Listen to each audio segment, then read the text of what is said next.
Welcome to lecture 10. In this lecture, we will continue our discussion on synchronous generator and we will continue with our discussion on phasor diagrams on synchronous generator.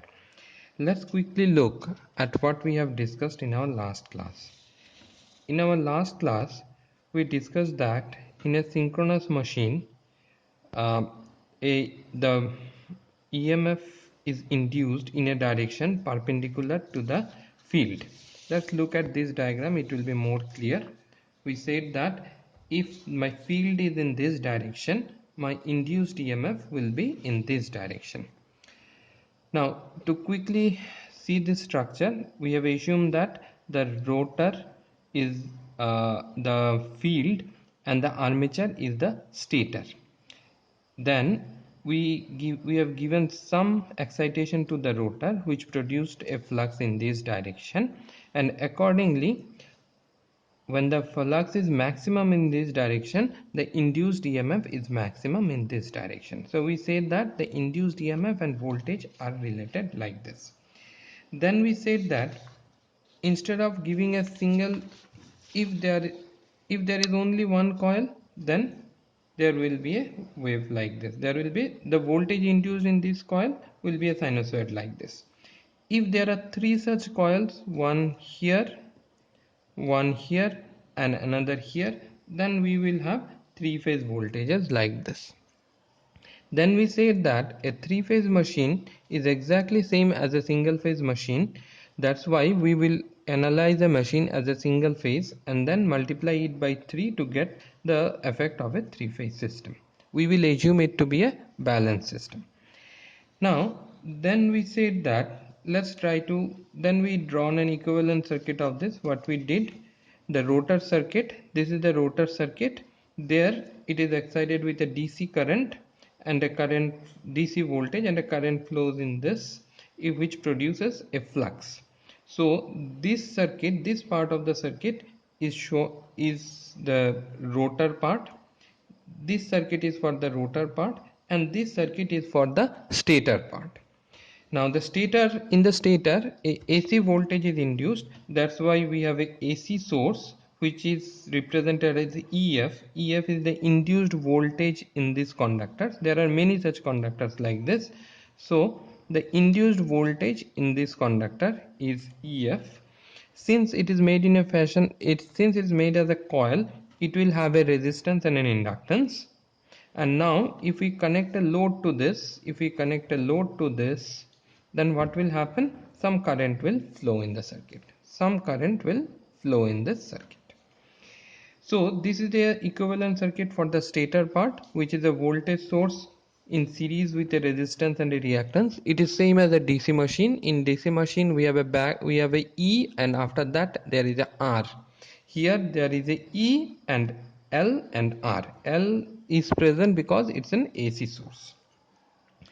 Then we said that we will not consider this part of the circuit while in our further calculation, because in most of the cases, or in almost all cases, the flux in the machine will be held constant, so there will be no change in this. So we will omit this part under the assumption that the flux in the machine is constant.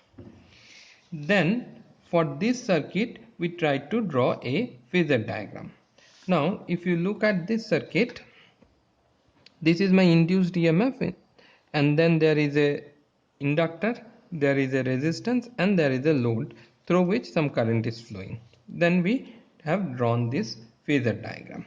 Today we will draw this phasor diagram once again and we'll try to understand little bit more about this phasor diagram. Let's draw the phasor diagram once again. Now before drawing the phasor diagram, we should draw the equivalent circuit once again. So this is the voltage, this is the reactance, this is the resistance, and then we have a load.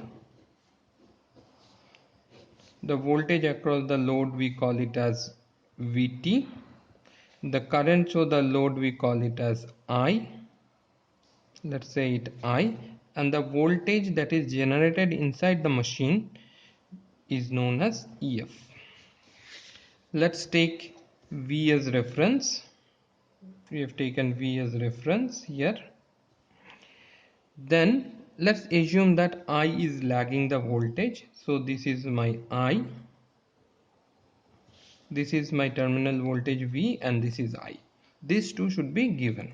That is, what is the magnitude of the voltage and what is the magnitude and angle of I with respect to V. Now if these two are given, then the voltage, then we have to write the KVL for this. Now how will you write a KVL for this? It has been told that it's a generator, so power will flow in this direction. That is, power will flow from E to the load, that is E to V. So from our first 2-3 classes we can write E at an angle delta will be equal to V at an angle 0, since we have taken V as reference, so the angle of V is 0, plus Ia at an angle of minus theta, minus because it is lagging the voltage, into R, plus Ia at an angle of minus theta into X at an angle of 90 degree. 90 degree because it's an impedance. So this, how we have written this equation? We have written a KVL for this. What is that? This voltage is equal to this voltage plus this voltage plus this voltage. Why we have written it like this? We have written this because it's a generator. That's why the arrow will be in this direction. So E is equal to V plus IaRa plus IaX. We can simply write this way also. Since we have written EF, it will be EF. EF as a vector is equal to V as a vector plus IaRa as a vector plus IaX. We generally write it as X of S, synchronous reactance, XS as a vector. So that this and this equation is same.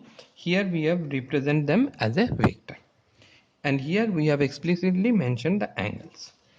Now if we want to draw a phasor diagram for this equation or this equation, both of them are same. What we have to do, with this V we have to add a drop IaRa. So this is IaRa. Now what will be the direction of IaRa? IaRa will be in direction of Ia, since this angle is minus theta. You can see that this drop is at an angle of minus theta with respect to V. So with respect to V, this drop will be at an angle of minus theta. Now what is the next IaXs? What will be the magnitude of this IaRa? It is magnitude of I into magnitude of R. Now what about this? If you see here, the angle is 90 degree minus theta. So with respect to V, we have to draw a line at an angle of, this angle will be 90 degree minus theta, this angle.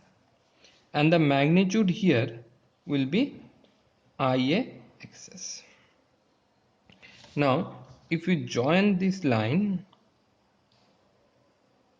this will be my E at an angle delta. That is, this line is E and this angle is delta. So this we have done in our last class. So we have done it once again because we will do it many a times, and then this has to be very clear. Now can we similarly draw a phasor diagram for the flux? So what I want to say is that we have drawn it for this.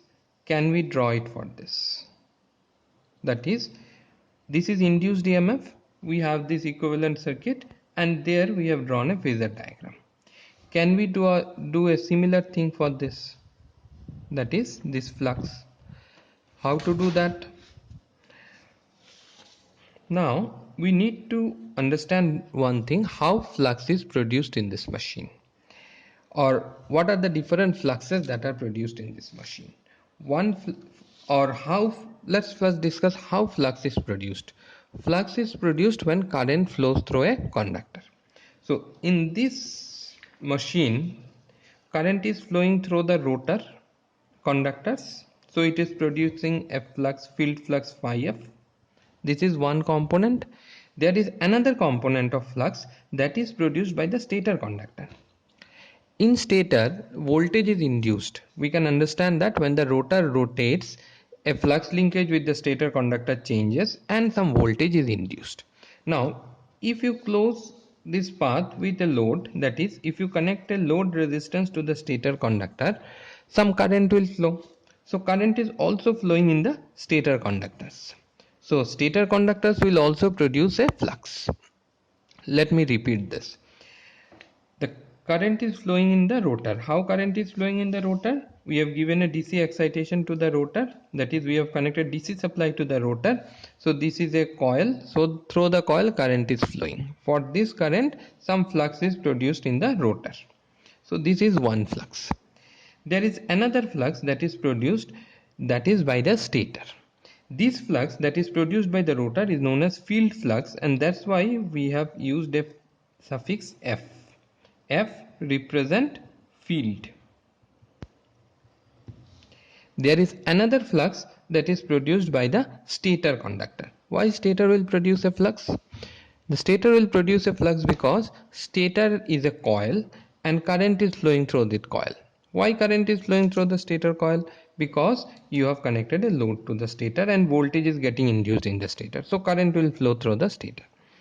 So since current will flow through the stator, there will be a flux that is produced by the stator conductor as well. Now, what will be the direction of that flux? Let's see. Let's say that this is my phasor diagram. So you can understand that this is the current that is flowing through the stator. If this is the current that is flowing through the stator, what will be the MMF produced by this? MMF produced by stator conductor. What is MMF? MMF is N into I, magnetomotive force. So let there be N number of turn in the stator coil and let I be the current. So the MMF produced by the stator conductor is N into I.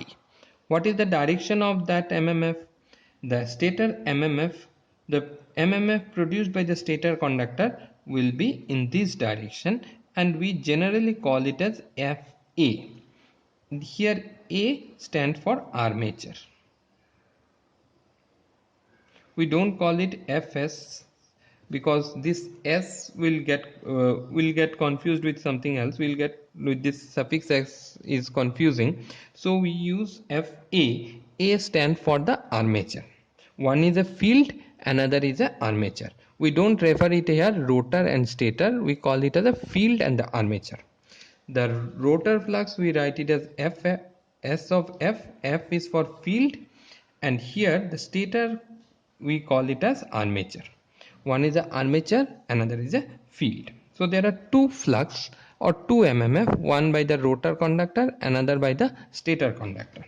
The stator conductor is producing an MMF N into IA in the direction of current. What is the flux produced by this? If this is the MMF, flux produced by stator conductor is N into IA MMF by the reluctance of the flux path. What is the reluctance of the flux path? This is nothing but the reluctance of the air gap between the stator and the rotor. So this gives me phi of A, and this flux is known as the armature reaction flux. What is the name of this flux? This flux is known as armature reaction flux. Now let's see can we now draw a phasor diagram for this. Let's draw this phasor diagram once again.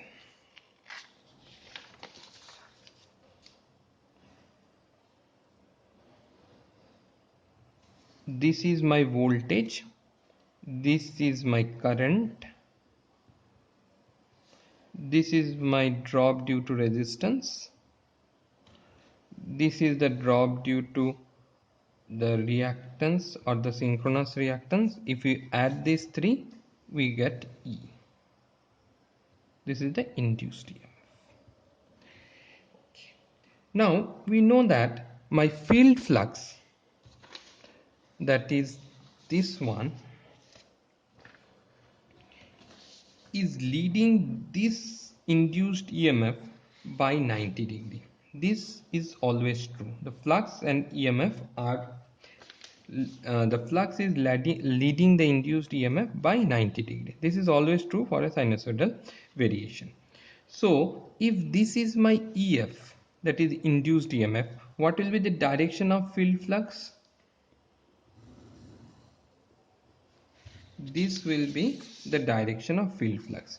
This is at an angle of 90 degree to this one, 90 degree to EF. That is, this field flux phi f will be at an angle of 90 degree to EF. So from this phasor diagram we can find E, and we can draw phi f to be 90 degree with E. What is the magnitude of phi f? That we will see later. Now along with this, let me correct this diagram a bit so that it will be easy for me to draw. This is my phi f. This angle is 90 degree. Now this is the direction of the field flux. Now there is one more flux that we have discussed, that is produced by the armature coil. This flux is produced by this rotor coil. Similarly, there is one more flux that is produced by this armature coil. This flux is in the direction of current. So what will be the direction of that flux? That flux will be along this line. This is my phi A or armature flux. Now in vector algebra we can shift the vector parallelly. So if I shift the vector here, this is my phi A, and the resultant of these two is phi R. This is the flux that is there in the air gap between the stator and the rotor. What I want to say is this machine here, the rotor of this is producing a flux phi of F, that is this one. The stator conductor is producing another flux in this direction. This is phi of A. Phi of S is produced by the rotor. Phi of A is produced by the stator in this direction, and in the flux, the resultant flux that is crossing the air gap, this is the air gap, this is my rotor and this is my stator. In between there is a gap, and then this gap, in this gap is known as the air gap. The flux in this air gap is the summation of the stator flux and the rotor flux. So the flux that is crossing the air gap is known as phi r or resultant flux, and is given as the vector sum of this flux and this flux. So this is the phasor diagram for the flux. This is the phasor diagram for the voltage. So this flux is known as field flux. Phi A is known as the armature reaction flux, and phi R is known as the resultant flux. Resultant flux means flux that is actually flowing through the air gap from the stator to the rotor. My rotor is producing this much amount of flux, my stator is producing this much amount of flux, and the resultant flux that is crossing from the rotor to the stator through the air gap is this one. So this is called the field flux, since the field is my rotor here. This is known as the armature flux, since armature is the stator here, and this is the resultant flux. So we will see how this armature reaction affects the performance of the machine in the next class. Thank you.